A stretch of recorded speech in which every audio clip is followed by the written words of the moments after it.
ताकि किसी नेता को वोट खरीदने के लिए ये पैसा न खर्च करना पड़े। किसी नेता के पास ये कहने का आधार न हो कि हमने चुनाव में 5 करोड़ रुपया खर्चा किया इसलिए हम चोरी करेंगे, इसलिए हमको ठेका चाहिए। इसलिए धन सुराज में घोषणा है कि आपको गाड़ी नहीं अपना लगाना है। हमारी गाड़ियां चल रही है धन सुराज की, लोग कह रहे हैं इतना पैसा कहाँ से आ रहा है। गाड़ियां इसलिए चल रही है कि आप समाज से पैसा वसूली मत करो, गाड़ी हम दे रहे हैं तुम काम करो। अगर आप खेत में मजदूर हैं, अति पिछड़ा समाज के हैं, दलित हैं, सवर्ण समाज के हैं, गरीब हैं, आपके पास क्षमता है, आप राजनीति नहीं कर पाते हैं क्योंकि आपके पास पैसा नहीं है।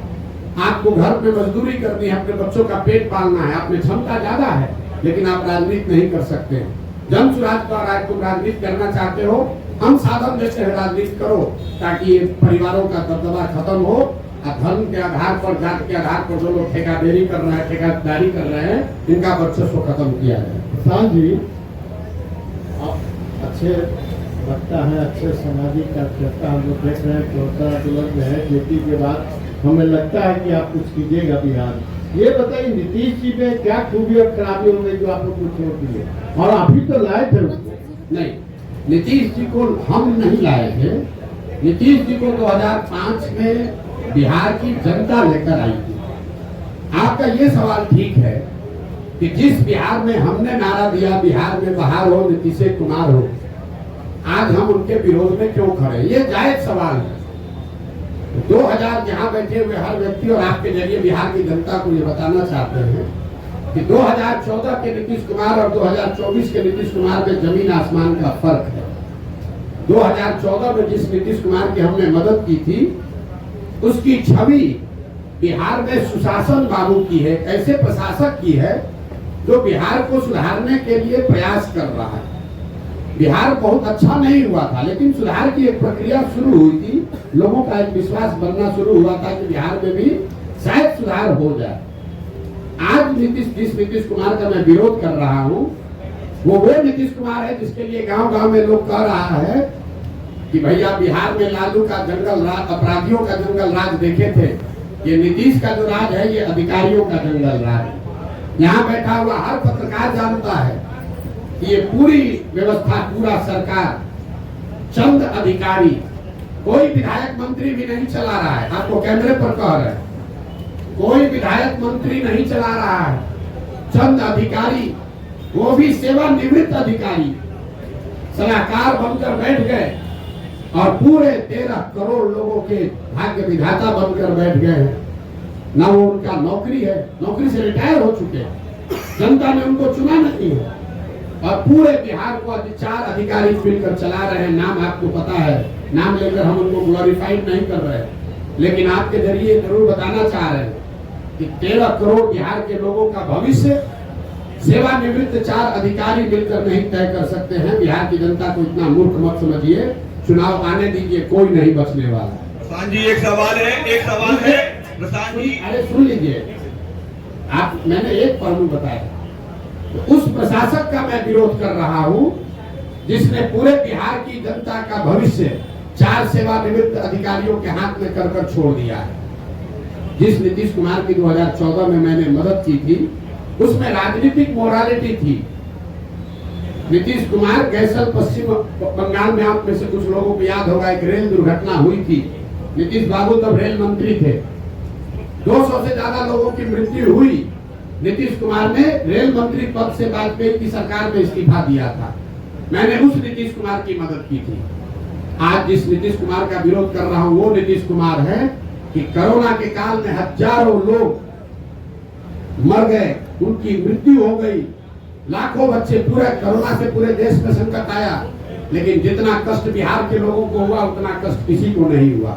लाखों बच्चे बिहार के रोड पर मारे फिर रहे थे और आपको मालूम है नीतीश कुमार बंगले से नहीं निकले, इसलिए नीतीश कुमार का विरोध कर रहे हैं। तीसरा, नीतीश कुमार का इसलिए विरोध कर रहे हैं, 2015 में 14 में नीतीश कुमार चुनाव नहीं हारे थे, लोकसभा में उनके दल को चुनाव लोगों ने हराया था, उनके दल को 2 MP मिला था। नीतीश कुमार के पास 117 विधायक थे, उनको बहुमत था, फिर भी उन्होंने पद छोड़कर मांझी जी को मुख्यमंत्री बनाया था। कि भाई जनता का विश्वास हम पर नहीं है तो दूसरे को मुख्यमंत्री बनना चाहिए। आज उस नीतीश कुमार की मैंने मदद की थी। आज जिस नीतीश कुमार का विरोध कर रहे हैं वो नीतीश कुमार है जो चुनाव हार गया है। 243 के विधानसभा में 42 विधायक जीता है इस आदमी का। और कभी लालटेन पर लटक कर, कभी कमल पर बैठकर ये आदमी राज कर रहा है। जिस दिन परिणाम आपके सामने खुलासा कर रहे हैं, जिस दिन 2020 का चुनाव का परिणाम आया, नीतीश कुमार अपना फोन का रिकॉर्ड जारी कर कम से कम 3-4 बार हमसे बात किया। इस शख्स ने 3-4 बार हमसे बात किया। हमने इनको सलाह दिया कि आपको 42 विधायक आया है, मत बनिए मुख्यमंत्री, ये जनता के आदेश का उल्लंघन होगा। 6 बजे तक आप लोगों को भी जानकारी होगा, शाम में 6 बजे तक कहते रहे नहीं बनेंगे, 6:30 बजे फिर वही जाकर मुख्यमंत्री बन गए। इस नीतीश कुमार का विरोध कर रहा हूँ।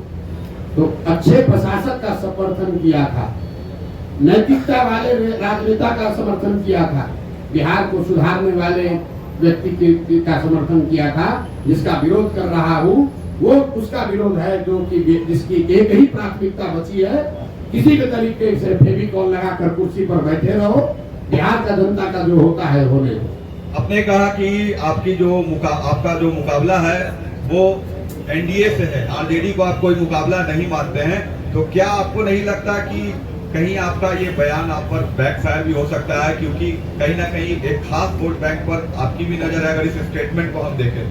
नहीं, आप ये भाई इसके लिए कोई आपको बहुत ज्ञानी होने की जरूरत नहीं है। आप 2005 से जब से एनडीए बना है उसके बाद से आरजेडी की कोई ताकत रही नहीं है। 2005 से आप आगे का इलेक्शन का आंकड़ा उठाकर देख लीजिए तो आरजेडी को कभी, आरजेडी या उनके द्वारा बनाए गए गठबंधन को कभी जीत नहीं मिली है।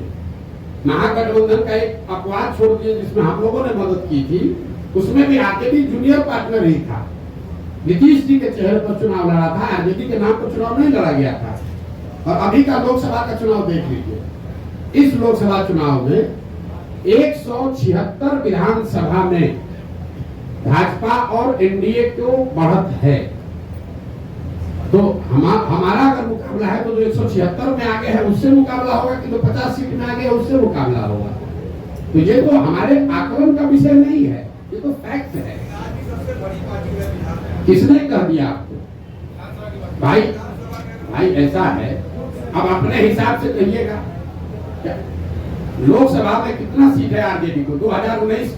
2014 में आरजेडी को 5 से कम सीट था, 2014 में 0 सीट था, 2019 में 4 सीट मिला। और आप लोग बता रहे हैं बाप रे कितना बड़ा दल है आरजेडी। आरजेडी, एक बात ध्यान रखिए आप लोग, आरजेडी अपने दम पर, लालू जी से बहुत बड़े नेता हैं, लेकिन लालू जी अपने दम पर बिहार जीवन में सिर्फ एक ही बार जीते हैं, एक ही बार जीते। दोबारा बिहार की जनता ने लालू जी को बहुमत नहीं दिया है। तो एक बड़ा दल का ढोंगा बिहार के दूसरे कोने में जाकर बताइएगा, हमको मत समझाइए। कितना उनको दम है वो हमको मालूम है। और वो दम का आधार क्या है? दम का आधार यह है 18% मुसलमान, जिसको आप 20 बरस से डरा रहे हैं कि अगर हमको वोट नहीं दोगे तो भाजपा आ जाएगी। आपने मुसलमानों के लिए किया कुछ नहीं, उसको भागीदारी नहीं दी, उसको हिस्सेदारी नहीं दी, उनके बच्चों के पढ़ाई की चिंता नहीं की, उनको लालटेन में किरासन तेल बनाकर जला रहे हो, रोशनी अपने घर में कर रहे हो। उसको अगर हटा दीजिएगा तो कितने लोग बिहार के हैं जो आरजेडी के समर्थन में? आप बता दीजिए, आपको ज्यादा जानकारी है।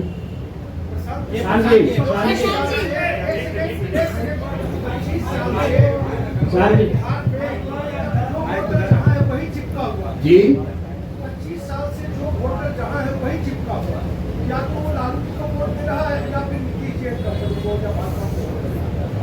जातीय कीचड़ में फंसा हुआ इस बिहार को, आपको लगता है कि इस जातीय के? अब देखिए, आप ही के बयान को दोहरा देते हैं। आपने कहा कि 25 बरस से बिहार का वोटर एक ही जगह चिपका हुआ है। अब आंकड़ों से बिल्कुल ये उलट बात आप कह रहे हैं। 2014 से पहले भाजपा यहाँ पर कोई उसका वजूद नहीं था। 14 में भाजपा नीतीश कुमार से अलग हटकर अपना गठबंधन बनाकर 30 से ज्यादा एमपी जीत गया। तो कैसे वोटर चिपका हुआ? 84 में इसी बिहार की जनता ने कांग्रेस को पूर्ण बहुमत दिया, 89 में जनता दल को जिताया, 95 में लालू यादव को जिताया, 2000 के बाद लालू जी और किसी को गणमत नहीं दिया, 2014 में मोदी को जिताया, 2019 में 40 में 39 सांसद एनडीए को जिता दिया, इस बार फिर 30 दिया है। और आप कह रहे हैं कि भाजपा वोटर कीचड़ में फंसा हुआ है। अगर कीचड़ में फंसा होता तो लालू जी कांग्रेस 84 के बाद से यहाँ 0 पर कैसे आ जाती? लालू जी 54 में 53 एमपी जीतने वाले 0 पर कैसे आ गए? नीतीश कुमार 25 एमपी के को 2 एमपी पर कैसे जनता ने उतार दिया? आप एक मिनट, अरे आइए आपकी बात पर आ रहे हैं। पहले तो अपना जानकारी ठीक कर लीजिए कि बिहार में स्टैटिक है, ये ऊपर से चीजें स्थिर दिखती हैं। समंदर को दूर से देखिएगा तो बड़ा स्थिर दिखेगा, नजदीक जाकर गहराई से देखिएगा तो आपको करंट फील होगा। बिहार वो भूमि है जहां 10 बरस में पूरी राजनीतिक व्यवस्था पीछे बदलती रही है। लालू जी का वर्चस्व 90 के दौर में रहा है, 2000 आते आते लालू जी का वर्चस्व खत्म हो गया। 80 के दौर में कांग्रेस थी, 90 के दौर में लालू थे, 2000 के दौर में नीतीश कुमार हैं, 2010 के दौर में भाजपा मोदी है। हर 10 बरस में परिवर्तन हुआ, आप उसको देख नहीं रहे। दूसरा आपने कहा जाति पर वोट पड़ा है, तो आप हमको बताइए इस बार 30 को सीट मिला है एनडीए को। ज्यादातर लोगों का आकलन है कि नीतीश कुमार का तो नहीं है, मोदी के नाम पर वोट पड़ा है। आप में से जो समझते हैं कि बिहार का हर आदमी जाति पर ही वोट देता है, तो जरा गिन कर बताइए कि मोदी जी के जाति का कितना आदमी बिहार में रहता है? मोदी के जाति के कितने लोग बिहार में रहते हैं? भाजपा का मोदी का गुनाह ये है कि जिस बिहार को जातिवादी समाज कहकर लोग हंसते हैं, अनपढ़ कहते हैं, हम लोग को बेइज्जत करते हैं, उस समाज ने जातियों से ऊपर उठकर गुजरात के एक लड़के को राजा बनाया। लेकिन मोदी जी ने पिछले 12-15 साल में बिहार के विकास के लिए हमने खुली चुनौती दे रखी है 2 साल से। एक दिन अगर मोदी जी ने बिहार के विकास के लिए बैठक किया हो, काम का छोड़िए, अगर आप लोग सब पत्रकार हैं, आपको भी बता रहे हैं, अगर 12-15 साल में मोदी जी ने अगर आपने कोई खबर छापी हो कि मोदी जी ने बिहार के विकास के लिए, बिहार में शुगर मिल चालू करने के लिए, या बिहार में इंडस्ट्रियलाइजेशन के लिए, या बिहार में पलायन रोकने के लिए मोदी जी ने आज बैठक बुलाई है दिल्ली में, आप हमको खबर दिखा दीजिए। और ये सारे प्रयास के बाद हम जन स्वराज का अभियान वापस लेकर एनडीए का समर्थन कर देंगे, आप दिखाइए। लेकिन जिस समाज ने जाति धर्म सब भूल कर मोदी को जिताया, उस मोदी ने बिहार की चिंता नहीं की। जैसे एक मिनट पूरा समझ लीजिए, बिहार के बर्बादी के जो दोषी हैं वो लालू और नीतीश है, लेकिन इसके असली गुनाहगार कांग्रेस और भाजपा ही है। ये क्यों कह रहा हूं मैं? लालू और नीतीश ने बिहार में सत्ता चलाया है। बिहार की जनता ने उनको एक बार जीवन में, लालू जी को 1995 में और नीतीश जी को 2005 में एक ही बार मत दिया। लेकिन लालू जी जंगल राज 15 साल इसलिए चला पाए कि चंद सांसदों के लालच में कांग्रेस के लोगों ने बिहार और बिहार के बच्चों का भविष्य लालू के हाथ में गिरवी रख दिया। और जो गलती कांग्रेस ने की, वही गलती आज भाजपा कर रही है। ये भाजपा वो दल है जो पूरे देश में, इसके लिए हम लोग कहते हैं कि दूसरे के दल को तोड़कर सांसद विधायक खरीद के सरकार बनाता है। बिहार में उसका 80-75 विधायक है, नीतीश का 43 है, लेकिन यहाँ सरकार नहीं बनाया। यहाँ नीतीश को बैठा दिया है ताकि हमको 12-15 एमपी मिलता रहे। तो भाजपा ने भी वही गलती की है जो कांग्रेस ने किया। कांग्रेस ने हम लोग के बच्चों का भविष्य लालू के हाथ में बेचा, भाजपा वाले हम लोग का भविष्य नीतीश के हाथ में बेचे हैं, और परिणाम भी वही होगा। जैसे कांग्रेस सिरे से बिहार में खत्म हो गई, लालू और नीतीश का कुछ भी हो, भाजपा यहाँ सिरे से खत्म हो जाएगी।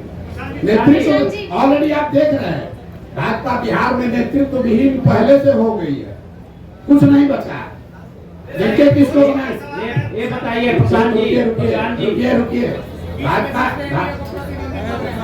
भाजपा के जो यहाँ अध्यक्ष बने हैं, हम आपको आपके मन से बता रहे हैं, सुन लीजिए, उसके बाद में 1 घंटा बैठे हुए।